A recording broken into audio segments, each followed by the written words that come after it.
Obrigado, Fábio. Um prazer estar com você aqui para um bate-papo. Maravilha. João Carlos, meu caro, o programa tenta trabalhar a questão da construção do ser, né? Como é que o ser se constrói culturalmente, biograficamente e chega a ser aquilo que ele é, e claro, sempre em transformação, sempre mudança, né? Como é que foi a sua infância? Nos conta um pouco desse processo seu, cultural. A minha infância foi absolutamente normal. Eu fui uma criança feliz, que, enfim, normal, como toda e qualquer outra criança. Né? Eu nasci no Rio de Janeiro, eu não nasci em São Paulo, e vivi no Rio de Janeiro até os 14 anos. Terminei, naquela época, o ginásio lá e vim para São Paulo fazer o curso clássico e depois fazer faculdade, enfim. Foi uma infância, mas eu confesso que desde pequeno, desde criança, eu tinha uma atração muito grande pelo que eu viria a fazer. Né? Eu sempre gostei muito de teatro, eu cheguei a fazer teatro na escola, como criança e tudo, e eu tinha um avô que me levava para ver ópera no Teatro Municipal, que meu avô adorava ópera, enfim, era português, inclusive, meu avô por parte de pai. E eu gostava muito, me lembro quando eu era garoto, me lembro de ter visto grandes atores brasileiros, grande Otelo, que é um ator bastante conhecido, acredito que mesmo em Portugal ele é bastante conhecido, já faleceu há muitos anos, né? E tinha uns musicais ali perto da... Eu não me lembro o nome não era na Cinelândia, não, mas era ali perto, numa praça que tinha perto do centro da cidade, que você tinha vários teatros, né? E o teatro de revista era muito forte naquela época, né?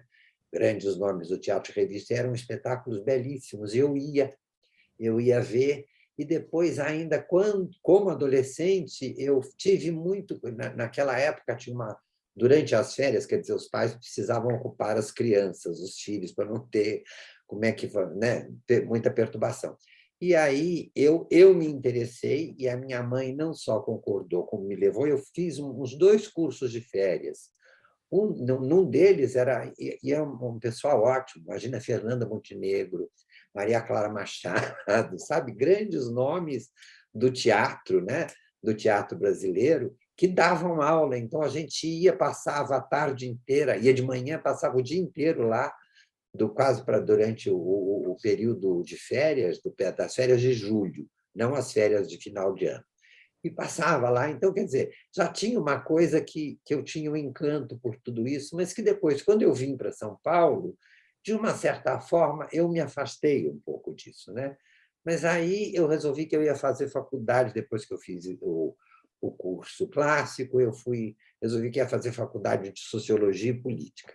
Nunca exerci a profissão de sociólogo, mas, enfim, eu acho que eu não teria a cabeça que eu tenho hoje, não teria visto ou feito as coisas que eu fiz se eu não tivesse essa formação enquanto sociólogo. E, na mesma época, também, eu ainda estava fazendo faculdade de Sociologia e Política, eu fui fazer o curso da Miriam Muniz, né, a grande diretora de teatro, a grande atriz, que foi a Miriam Muniz, que era no Macunaíma, né, que tinha o curso, a Miriam, o Silvio Zilber, enfim, várias pessoas. E eu fui fazer o curso assim por fazer. Não dizia que eu ia fazer teatro, que era fazer.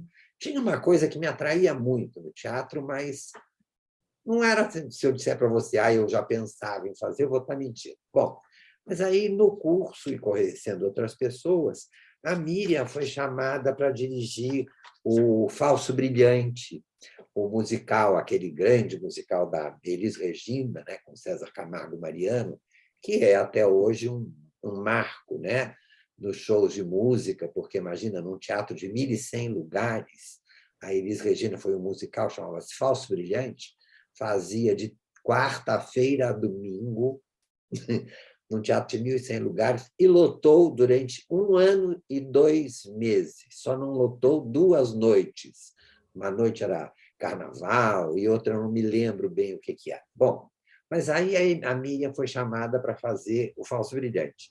E lá, no Falso Brilhante, precisava de um ator para fazer uma ponta, era uma ponta, não tinha não tinha um papel com personagem, eu nem tinha fala, eu tinha muita a atuação em cena, eu e a Lígia de Paula, que foi presidente do Sindicato dos Artistas de São Paulo, que faleceu, e fui fazer. Ela falou, você precisa ir para o palco, porque você não tem mais nada para aprender. Eu falei, mas como ela está louca? Não tenho nada para aprender, estou há tão pouco tempo aqui. E aí fui fazer o Falso Brilhante com Elis Regina, fiquei 1 ano e 2 meses fazendo. E tem uma coisa muito maluca, porque aí, quando foi... Eu fui muito bem durante o período de ensaio e tudo, o Naum Alves de Souza, que fazia a cenografia, e os figurinos, junto com o Martã, fui muito bem, tudo corria muito bem. No dia da estreia, me deu um nervoso absurdo. E eu disse para a Miriam Muniz que eu não ia entrar em cena, porque eu estava muito nervoso. E ela falou assim, tudo bem. Chamou o Naum, chamou todo mundo, falou, olha, ele disse que não quer entrar em cena. Você não quer entrar, tudo bem, não entra. Mas nunca mais você vai fazer nada em teatro, porque eu vou destruir a sua carreira. Vou acabar com você, você não vai fazer mais nada. Aí eu peguei e falei assim,